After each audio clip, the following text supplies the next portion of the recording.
The summer sun hung low over the dusty frontier town of Red Creek, turning every rooftop and wagon wheel the color of glowing copper. Heat shimmered above the main street, while horses stamped impatiently outside the saloon. Ranch hands, gamblers, merchants, and drifters crowded the sidewalks, all drawn by one thing that afternoon. Not a gunfight, not a hanging, but the arrival of a man whose name had become a legend.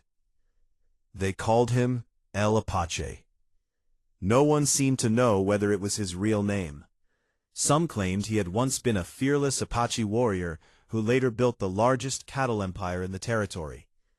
Others insisted he was simply a rancher with enough courage and skill to earn the title. Whatever the truth, one fact never changed. When El Apache rode into town, conversation stopped. His black stallion walked with calm confidence through the crowded street, while its rider sat tall in the saddle. He wore no expensive jewelry and carried no unnecessary weapons. His quiet expression intimidated people far more than loud threats ever could. Children peeked through windows. Shopkeepers stepped outside. Even the sheriff tipped his hat. El Apache acknowledged them with only a slight nod before tying his horse outside the Silver Spur Saloon. Inside, music drifted from an old piano, while poker games filled nearly every table. The smell of coffee mixed with tobacco smoke, and laughter echoed through the room. Working between the crowded tables was Clara Bennett. At 24, Clara had learned long ago that life offered no favors. After losing both parents to illness, she had spent every waking hour trying to keep their small ranch alive. During the day, she worked as a waitress in town. At sunrise and sunset, she repaired fences, cared for livestock, and struggled to pay debts that seemed to grow larger every month. She had no time for dreams, only determination. "Coffee?" she asked a customer with an easy smile as she refilled another cup. "You never stop moving, do you?" the elderly blacksmith chuckled. "If I stop moving," Clara answered with a grin, "the bills might catch me." The men laughed. At that moment, the saloon doors swung open. Silence spread across the room. El Apache entered without hurry, removed his hat, and walked toward the poker table in the back. The richest ranchers in the county were already waiting. Nathan Crowley, owner of thousands of acres and twice as much arrogance, smiled broadly. "About time you joined us," Crowley called. El Apache took his seat. "You said the game starts at sunset." Crowley laughed. Always the serious one. Cards were shuffled. Coins clinked across the green felt. For nearly an hour, fortunes changed hands, while spectators gathered around the table. Clara continued serving drinks, paying little attention until the conversation drifted away from cards. One rancher leaned back in his chair. "You know," he said loudly, "there's one thing money can't buy." Crowley smirked. "And what's that?" "A woman willing to spend one whole night with El Apache." The table erupted with laughter. Another rancher added, "Every lady in 3 counties is either terrified of him or convinced he'll never marry. He scares them away before supper," someone joked. More laughter followed. El Apache calmly placed another poker chip into the center of the table. "I've never asked anyone to stay." Crowley folded his cards. "That's because no woman could tolerate you. Too quiet, too stubborn, too proud." A gambler nearby chimed in. "I'd wager not one woman in this town would willingly spend a single evening in your company." The room buzzed with amusement. El Apache slowly lifted his eyes. "You believe that?" "I know it." A long silence followed. Then El Apache reached into his leather satchel and removed a folded document from the bank in the territorial capital. "It says here," he said evenly, "that I have $1 million available." Every face froze. $1 million. The amount was almost impossible to imagine. Crowley blinked. "You serious?" "I don't make jokes." El Apache placed the document on the poker table. "I'll wager every dollar." The room exploded into whispers.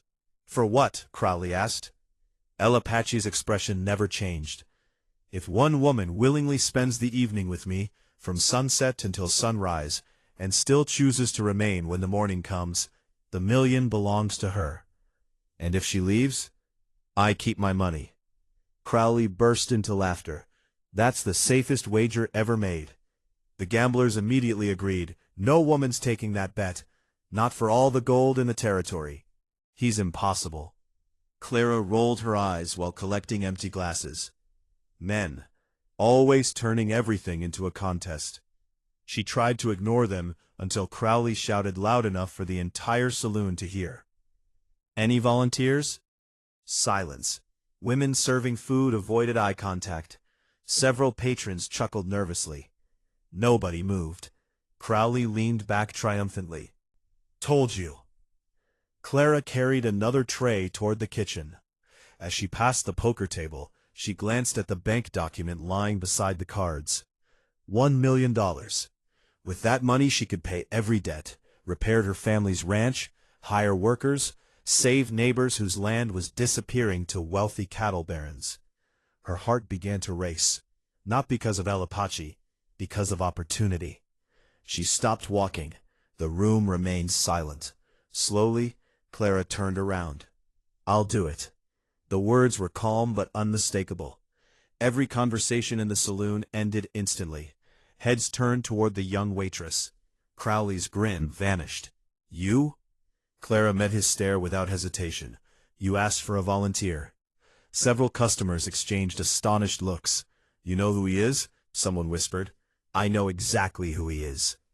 Crowley laughed nervously. You'll change your mind before sunset. Clara folded her arms. No. For the first time that afternoon, Apache truly looked at her. Not as a waitress, not as another face in town. As someone completely unafraid. There was no flirtation in her expression, only quiet confidence. A faint smile touched the corner of his mouth, so slight that most people missed it. So, he said, standing from the poker table, the wager begins at sunset. Outside, word spread through Red Creek faster than wildfire. Before evening, every porch, stable, and storefront echoed with the same unbelievable story. The fearless waitress had accepted Apache's $1 million challenge. And by morning, everyone expected one of them to lose far more than a wager. The entire town of Red Creek stayed awake long after sunset. Lanterns glowed in every window, not because of celebration, but because curiosity refused to let anyone sleep. Men gathered outside the Silver Spur Saloon, trading impossible theories over cups of black coffee. Women stood on wooden porches, whispering behind folded fans, while children sneaked out of bed, hoping to catch a glimpse of history in the making. No one believed Clara Bennett would still be standing by sunrise. Inside her tiny room above the boarding house, Clara tied her dark hair into a loose braid and looked at her reflection in the cracked mirror. She wore a simple blue dress, sturdy leather boots, and her father's silver locket around her neck. There was nothing glamorous about her appearance. She wasn't dressing to impress anyone. She was preparing for a challenge. A soft knock sounded on the door. Come in. Mrs. Dawson, the elderly owner of the boarding house, stepped inside, carrying a small lantern. Child, she said gently, there's still time to walk away. Clara smiled. Everyone keeps saying that. Because everyone is worried. I appreciate that.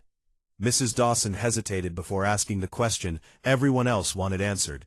Why are you really doing this? Clara looked toward the window overlooking the distant hills. You know my father's ranch. Mrs. Dawson nodded sadly.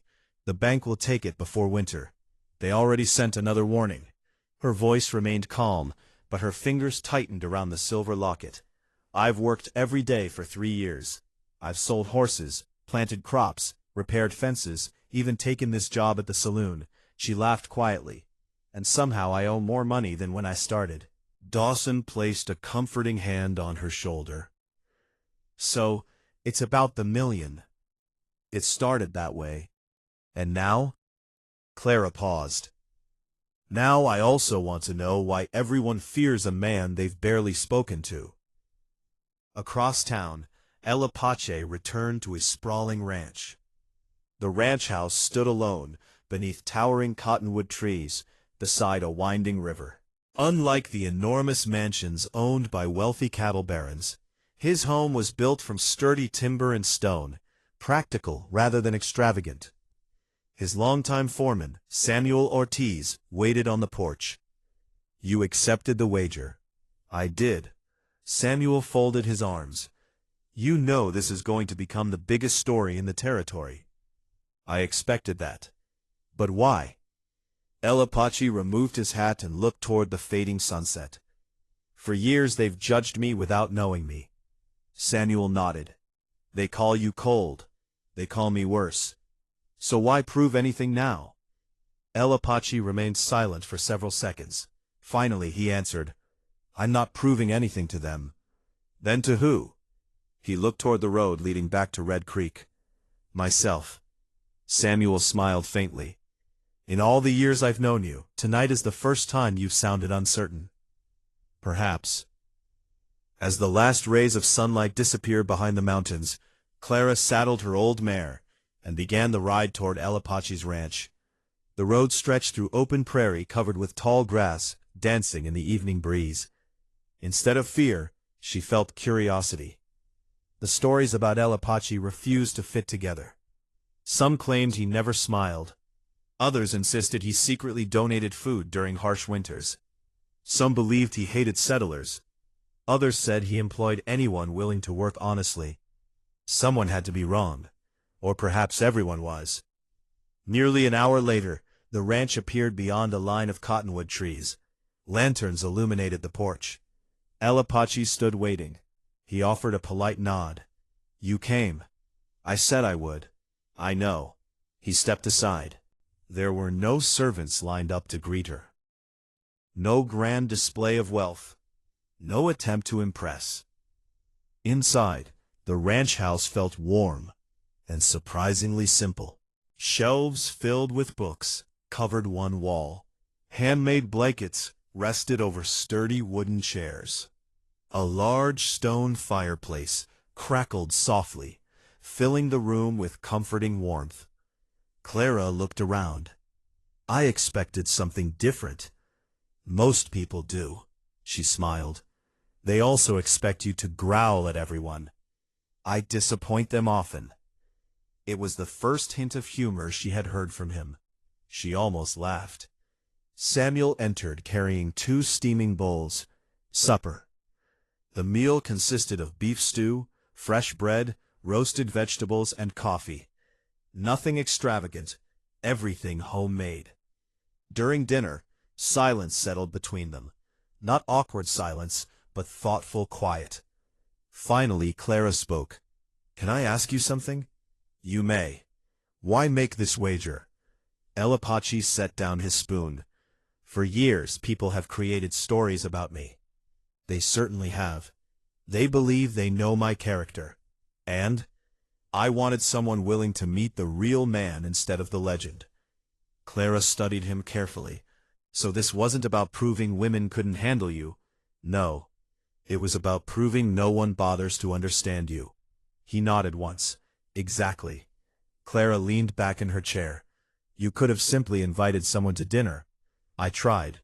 "You did?" "They declined." She blinked. "All of them?" "Every one." For the first time, she saw something hidden beneath his calm expression. Loneliness. Not dramatic, not desperate. Simply years of quiet isolation. She realized the wager had never been born from arrogance. It had grown from disappointment. After supper, El Apache invited her onto the back porch. The moon hung high above the valley, casting silver light across miles of rolling grassland. Coyotes howled somewhere in the distance. The air smelled of pine, fresh earth, and approaching rain. "It's beautiful," Clara whispered. "It reminds me that the world is larger than people's opinions." She looked sideways at him. "You've spent a long time carrying other people's judgments." "I stopped fighting them." "And now?" He considered the question. "I'm not sure." For several minutes they watched the stars in silence. Then Clara surprised herself. "When I was little," she said softly, "my father used to bring me outside after every harvest." "What for?" "He'd point at the stars and tell me every difficult season eventually passes." She smiled sadly. "I believed him." "You don't anymore?" "I want to." Apache looked toward the endless sky. "My grandfather told me something similar." "What did he say?" "The strongest people aren't those who never fall. They are those who keep rising. They're the ones who always rise before the sun does." Clara repeated the words quietly. "I like that." "So do I." As midnight approached, neither of them had spoken about the wager for hours. The $1,000,000, the gossip, the challenge. None of it seemed important anymore. Instead, two strangers who had expected an uncomfortable evening found themselves sharing stories beneath a sky full of stars, each discovering that first impressions often hide the most remarkable truths. Neither realized that back in Red Creek, powerful men were already plotting to make sure the wager would never end fairly, even if Clara chose to stay until sunrise. Morning sunlight spilled across the hills as Clara stepped onto the porch of Apache's ranch house. A cool breeze carried the scent of pine and wild sage, replacing the silence that had filled the valley through the night. She hadn't run away. She hadn't demanded to leave before dawn. She had simply stayed. Not because she had fallen in love overnight, nor because she had forgotten the $1,000,000 wager. She had remained because the frightening legend everyone feared had turned out to be nothing like the man she had met. Apache joined her outside with 2 steaming cups of coffee. "You should leave before the town starts inventing more stories," he said quietly. Clara accepted the cup with a faint smile. "I think they've already started." For the first time, Apache laughed. It was brief, deep, and genuine. "I suppose you're right." After breakfast, he saddled 2 horses. "I'll ride with you as far as the bridge."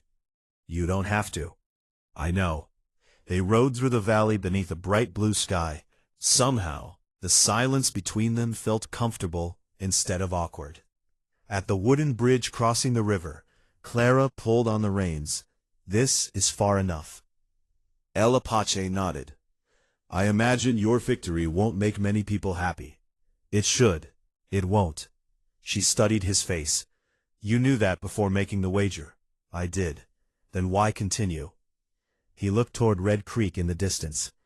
"Because sometimes the truth is worth the trouble that follows." Clara smiled.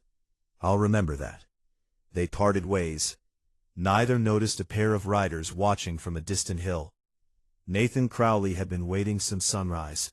"So," one of his companions muttered, "she stayed." Crowley's jaw tightened. "I don't believe it." "You saw them." "I saw them riding together." His eyes narrowed. "That doesn't mean the wager was won fairly." He turned his horse toward town. "We're not paying $1,000,000. By noon, Red Creek buzzed louder than a beehive. Every porch, barber shop, and general store echoed with the same unbelievable story. The waitress stayed all night. Impossible. She must be lying. No woman could tolerate that man. Clara had barely reached the Silver Spur Saloon before dozens of curious faces surrounded her. "What happened? Were you afraid? Did he threaten you? Is the wager over?" She raised both hands. Everyone calmed down. The questions only grew louder. Finally, Mrs. Dawson stepped onto the porch and called out, "Let the poor girl breathe." The crowd quieted. An elderly ranch hand stepped forward. "So, did you stay until sunrise?"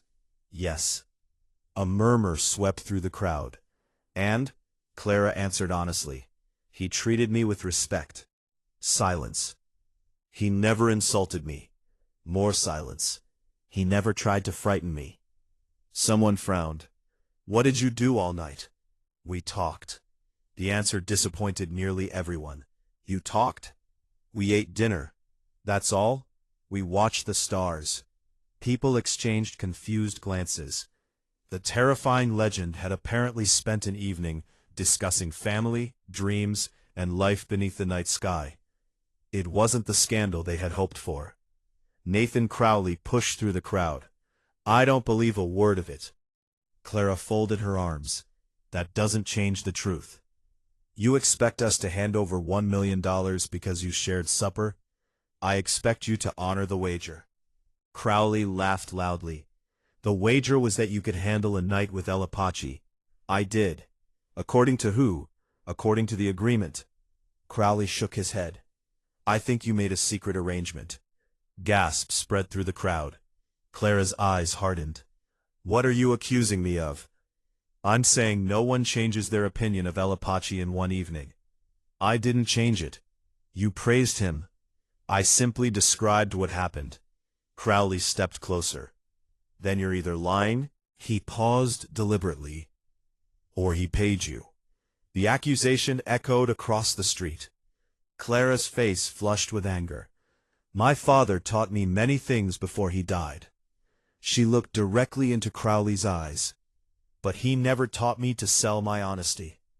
The crowd fell silent again. Even those who doubted her recognized the sincerity in her voice. Crowley realized public opinion wasn't turning his way. He smiled coldly. If you want the money, he pointed toward the courthouse. Prove the wager was fulfilled exactly as agreed. Then he walked away. That afternoon, business at the Silver Spur changed completely. Some customers congratulated Clara. Others refused to let her serve their tables. A wealthy rancher's wife whispered loudly enough for everyone to hear. She's only after his fortune. Another woman added, maybe they planned this together. Every rumor became more outrageous than the last. Clara kept serving coffee without responding. Mrs. Dawson finally approached. You don't have to listen to this. I know. Doesn't it bother you? Clara placed another pie on the table. It does. Then why stay quiet? Because arguing with gossip only feeds it. Mrs. Dawson. Dawson smiled proudly. Your father would be proud of you. Those words nearly brought tears to Clara's eyes. Late that evening, another surprise arrived. The saloon doors opened. Conversation stopped immediately. Apache entered. Without speaking, he walked directly toward Clara. Every customer watched. Crowley, seated in the corner with several wealthy ranchers, smirked confidently. Apache ignored them. He removed his hat. I heard what they've been saying. Clara sighed. You shouldn't concern yourself. I do. He turned to face the crowded room. His calm voice carried through the entire saloon. The wager was completed, exactly as promised. Nobody interrupted. Miss Bennet conducted herself with honesty and dignity. Several people lowered their eyes. If anyone questions her character, he paused, they will answer to me. They question mine as well. Crowley stood. So now you're defending her? Yes. Why? Apache answered without hesitation. Because truth deserves defending. Crowley laughed bitterly. No. He pointed toward Clara. You're defending her because you've fallen for the waitress. The room became perfectly still. Clara felt every pair of eyes land on her. Apache looked at Crowley for a long moment before speaking. My feelings are my own. His voice remained steady. But whether I admire Miss Bennet or not has nothing to do with keeping your word. Crowley's smile disappeared. The people around him shifted uncomfortably. Deep down, everyone knew exactly what was happening. This had never been about the $1 million. The wealthy ranchers simply refused to lose. As Apache and Clara exchanged a brief glance, neither realized that Crowley had already begun planning something far more dangerous than broken promises. If he couldn't win the wager with lies, well, he intended to destroy both of them instead. The following morning, Red Creek looked peaceful beneath a bright western sky, but Clara Bennet knew better. People smiled when she walked past, then they whispered as soon as she was out of earshot. The million-dollar wager had divided the town into two sides. Some believed Apache had finally met someone brave enough to see the man beneath the legend. Others insisted the entire challenge had been a carefully planned deception. Clara ignored both sides. She had fences to repair, horses to feed, and a ranch that was still drowning in debt. By midday, she arrived at her family's weathered ranch. The white paint had faded years ago. Several fence posts leaned dangerously, and the barn roof sagged beneath missing shingles. She sighed. Even if she eventually won the wager, there was no guarantee the money would arrive before the bank seized everything. As she entered the house, she found an envelope lying beneath the front door. Her heart sank. Another notice from the bank. She unfolded the paper slowly. Final warning. Unless the remaining balance was paid within 30 days, the Bennett Ranch would become the property of Crowley Land and Cattle Company. Clara stared at the signature. Nathan Crowley. So, she whispered bitterly, he owns the bank too. She folded the letter carefully and slipped it into her pocket. This isn't over.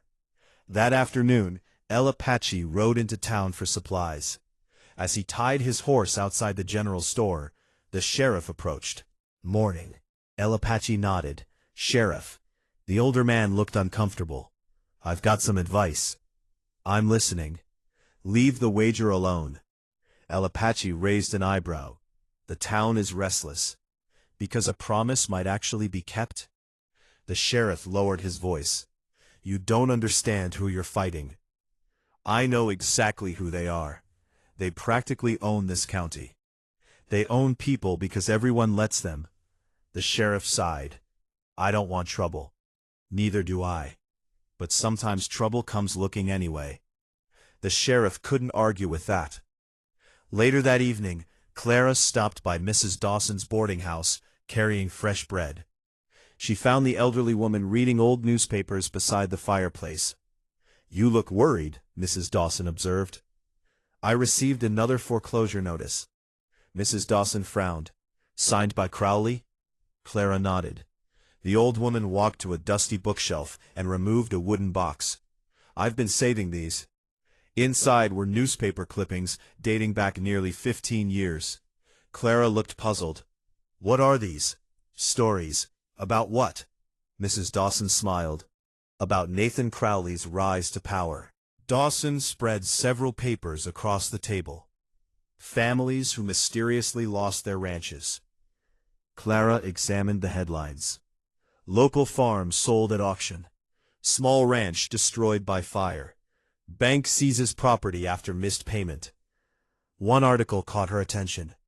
The owner's name had been crossed out in black ink. Why is this covered? Mrs. Dawson's voice became quiet. Because he disappeared. Clara looked up. Disappeared?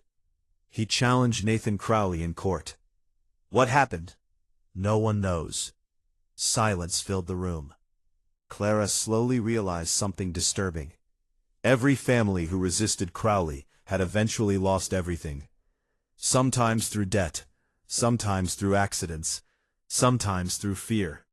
This can't be coincidence. Mrs. Dawson nodded.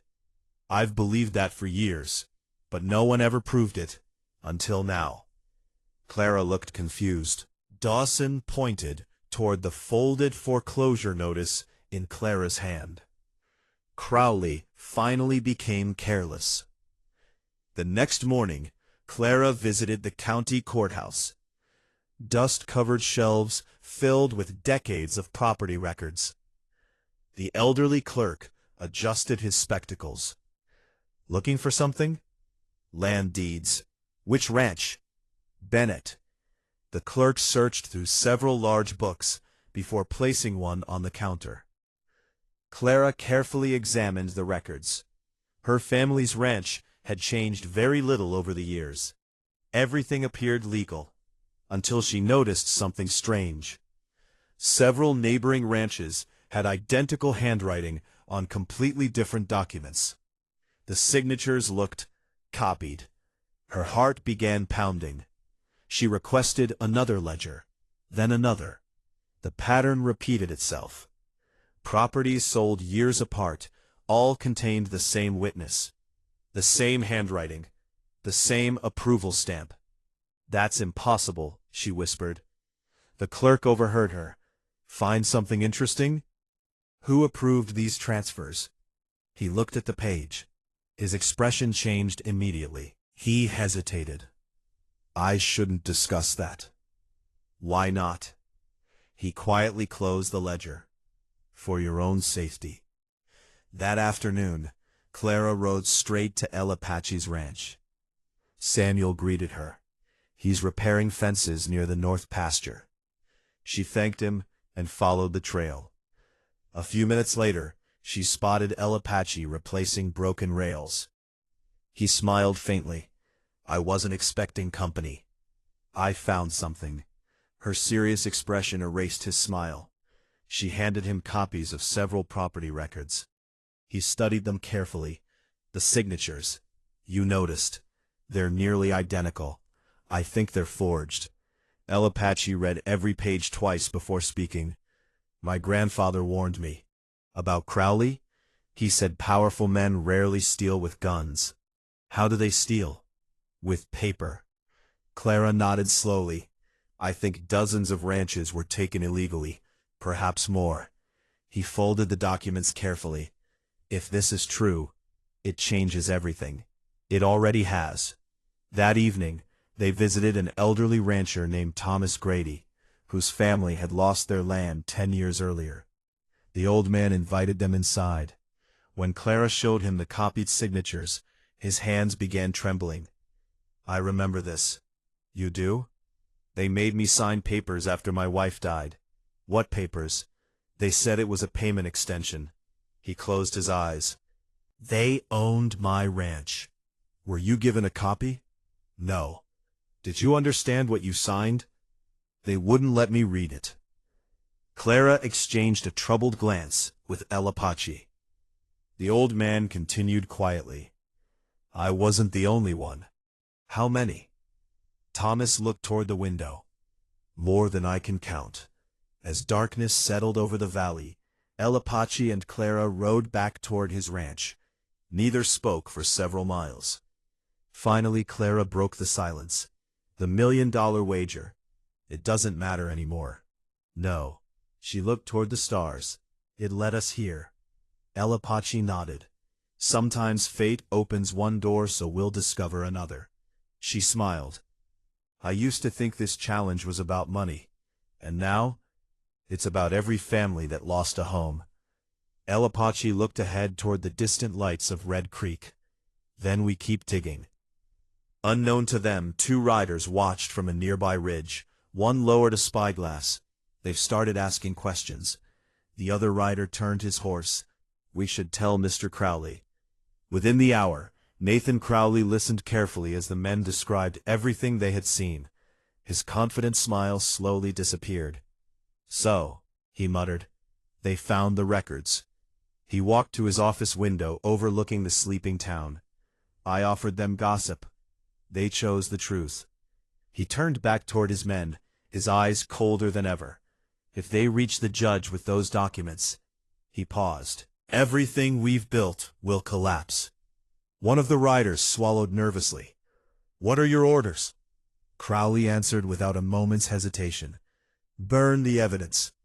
"And if they get in the way?" Crowley's expression never changed. "Make sure they never reach the courthouse." For the first time since accepting the wager, Clara and El Apache were no longer playing a game. They had become enemies of the most powerful man in the territory, and Nathan Crowley intended to silence them before sunrise. A cold wind swept across the plains before dawn, rattling the windows of the Bennett Ranch. Clara awoke to the frantic barking of her old sheepdog, Scout. At first she thought a coyote had wandered too close to the livestock. Then she smelled smoke. She threw open the bedroom door and froze.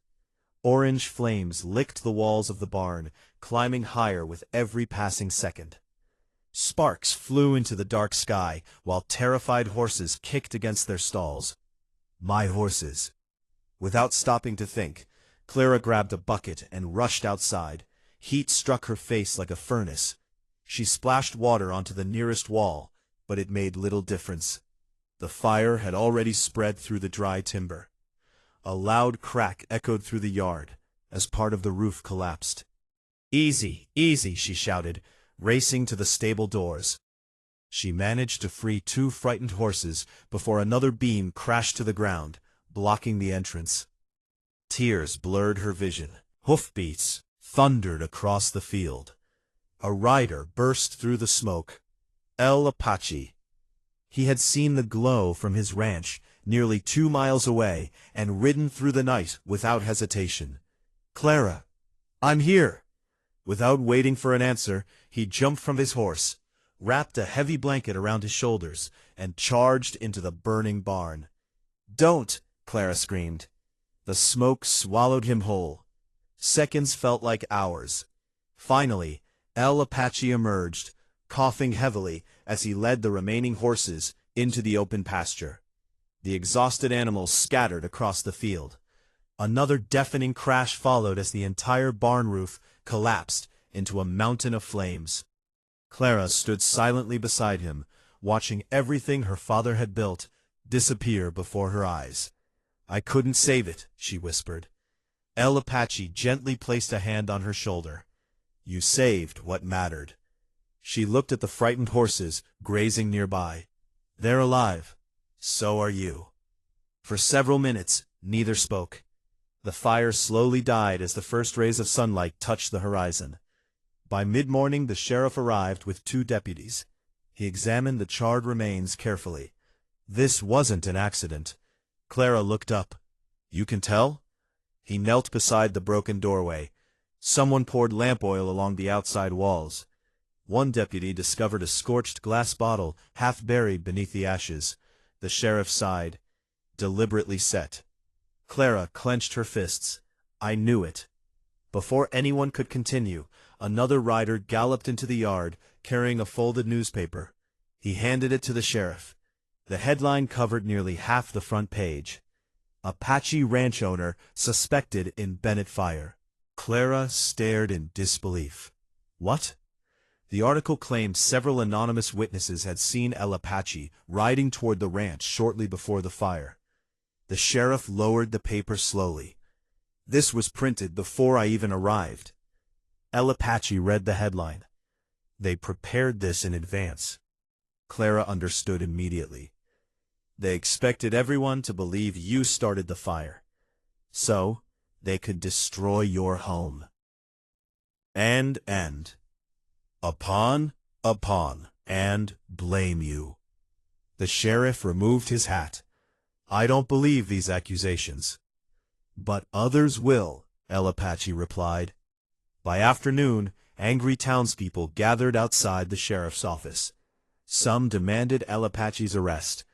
Others repeated rumors they had heard only hours earlier. Nathan Crowley stood among the crowd with a look of practiced concern. "This tragedy breaks my heart," he announced loudly, "but no one should be above the law." Several people nodded. Crowley continued, "If El Apache is innocent, the investigation will prove it." Clara stepped forward. "He's innocent." Crowley smiled politely. "You were with him?" "No." "Then how can you know?" "Because he helped save my horses." Crowley shrugged. Convenient timing. Clara's patience snapped.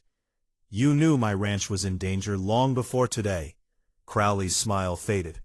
"Careful, Miss Bennett." "No." She pointed toward him. "I'm done being careful." The crowd fell silent. "You've threatened families with foreclosure. You've taken land through dishonest contracts. And now my ranch burns the day after I discover forged documents." Crowley laughed softly. "Those are serious accusations." "They're true." "Can you prove them?" Clara hesitated. The original records were still hidden, but without witnesses willing to testify, they had very little. Crowley saw the uncertainty in her eyes. "I thought not." He climbed back into his carriage and drove away. That evening, El Apache gathered several trusted friends at his ranch. Samuel Ortiz spread a map across the dining table. The courthouse isn't safe anymore. Clara nodded. If Crowley suspects we copied the records, he'll search my ranch next. He already has. Samuel pointed toward another town nearly 50 miles away. My cousin lives in Silver Mesa. What about him? He worked for the county recorder years ago. El Apache looked interested. Would he testify? If shown enough evidence. Clara smiled for the first time all day. Then that's where we go. Samuel frowned. It won't be easy. Why? Crowley's men control the main roads. El Apache folded the map. Then we don't use the roads. Before sunrise the next morning, the three riders left quietly through the northern hills. Instead of following the wagon trail, they crossed narrow mountain paths known only to hunters and cattle drivers. The journey was difficult. Steep cliffs overlooked deep valleys. Fast rivers forced them to lead their horses through icy water. One afternoon, a wagon axle broke while crossing a rocky pass. Another day, they were forced to shelter inside an abandoned mining cabin during a violent thunderstorm. Despite every hardship, Clara noticed something changing. Not around them, between them. One evening they camped beside a quiet stream. Samuel had already fallen asleep. Clara sat beside the fire, staring into the dancing flames. I keep thinking about my father. El Apache looked across the fire. What would he say? He'd probably tell me I'm too stubborn. El Apache smiled. He'd be proud. How can you know? Because he raised someone who refuses to surrender. She looked down. I'm afraid. So am I. She looked up, surprised. He nodded.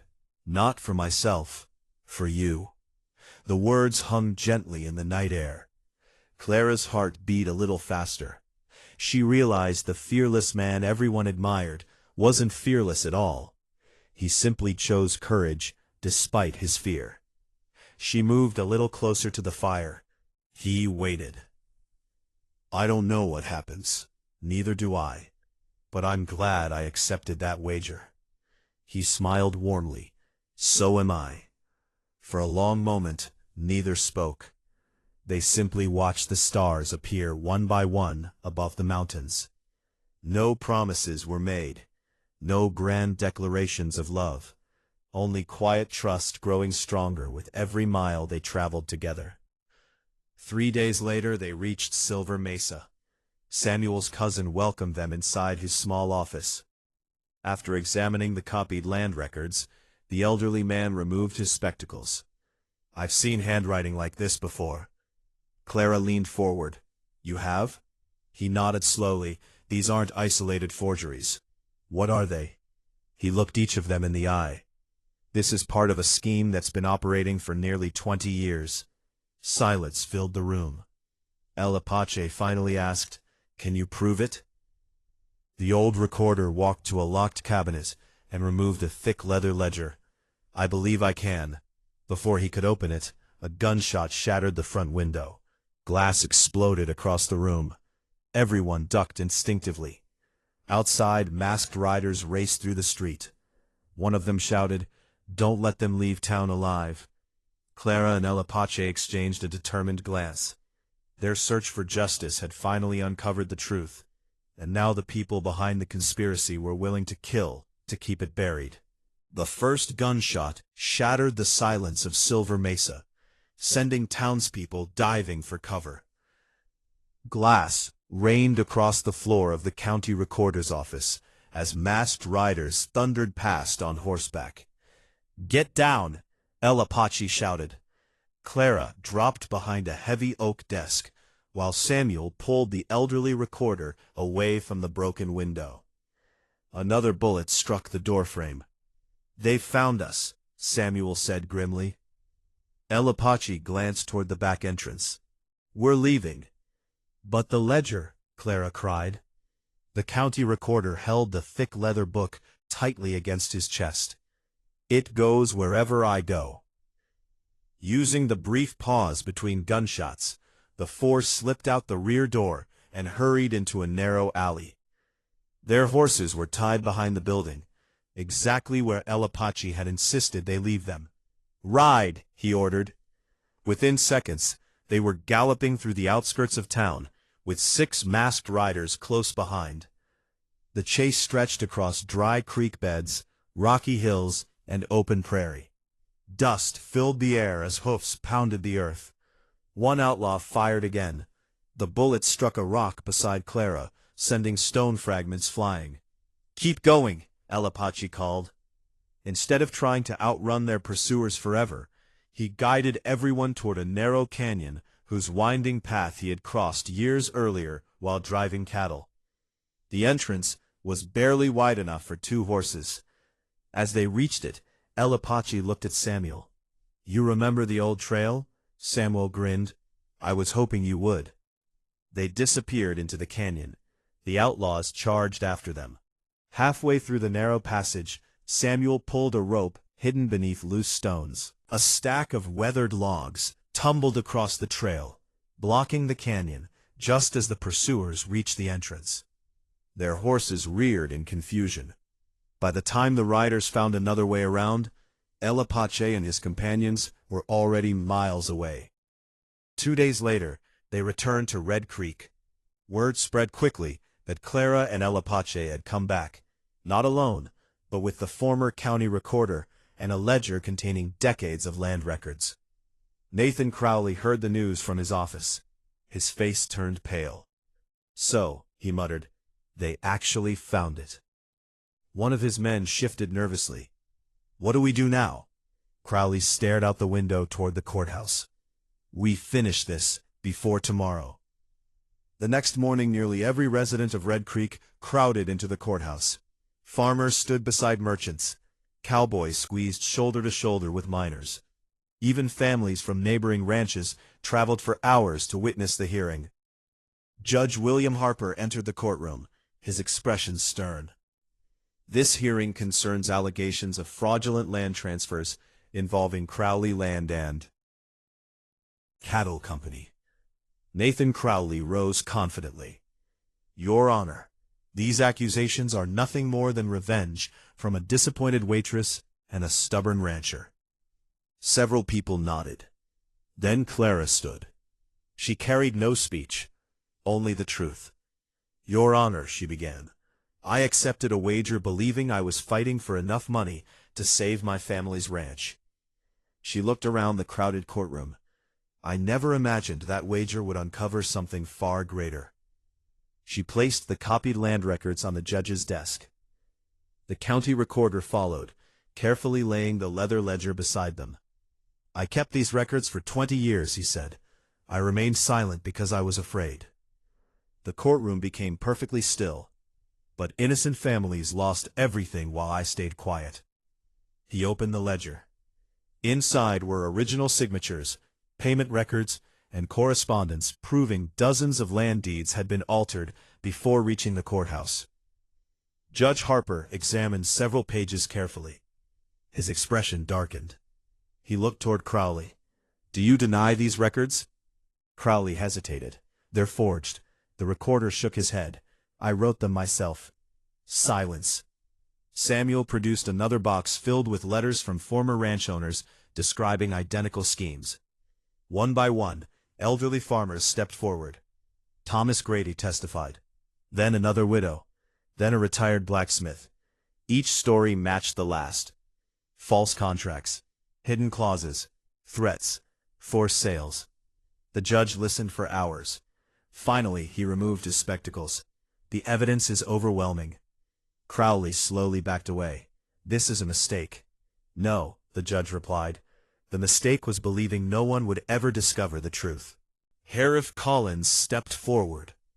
"Nathan Crowley." He removed a pair of iron handcuffs. "You are under arrest for fraud, conspiracy, arson, intimidation, and the unlawful seizure of private property." Crowley looked toward the courtroom doors, hoping to escape. Instead, he found the entire town watching him.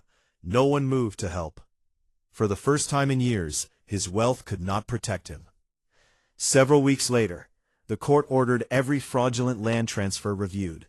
Families who had lost their ranches began receiving legal ownership once again. The Bennett Ranch was officially returned to Clara, free of every false debt. The Silver Mesa recorder, though ashamed of his silence, was thanked for finally bringing forward the evidence that helped expose the conspiracy. As for the famous $1 million wager, Judge Harper ruled that the original agreement was valid.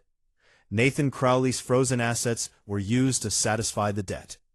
When the bank issued the payment, reporters from across the territory gathered to watch. The cashier placed the certificate on the counter. "Miss Bennett," he said, "the money is yours." Everyone expected Clara to celebrate. Instead, she looked at Apache. Then she turned back to the crowd.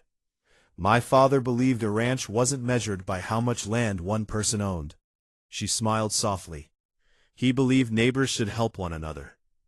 Over the following months, Clara and Apache used the money to rebuild burned barns, repair wells, replace livestock, and help families restart their ranches. Workers who had once feared Crowley found honest jobs, and small businesses in Red Creek began to thrive again. The town that had once been divided by gossip slowly learned the value of trust. One autumn evening, nearly a year after the wager, Clara stood beside the same wooden bridge where she and Apache had parted after that unforgettable night. The river flowed quietly beneath the setting sun. "Funny," she said with a smile. "What is?" Apache asked. "The whole town thought that wager was about proving no woman could spend one night with you. And what was it really about?" She looked into his eyes. "It was about giving two strangers a reason to meet." Apache laughed softly. "The most expensive introduction in the history of the West." She laughed with him. "I think it was worth every dollar." He reached for her hand. This time, she didn't hesitate. Together they watched the sun disappear beyond the mountains, knowing their future had never truly begun with a $1 million bet. It had begun the moment one fearless waitress chose to look beyond a legend and discover the honorable man hidden beneath it. Years later, travelers passing through Red Creek still told the story of Apache's impossible wager. But they always ended it the same way. The greatest prize was never the $1 million. It was the trust, courage, and love that transformed two lives and an entire town forever.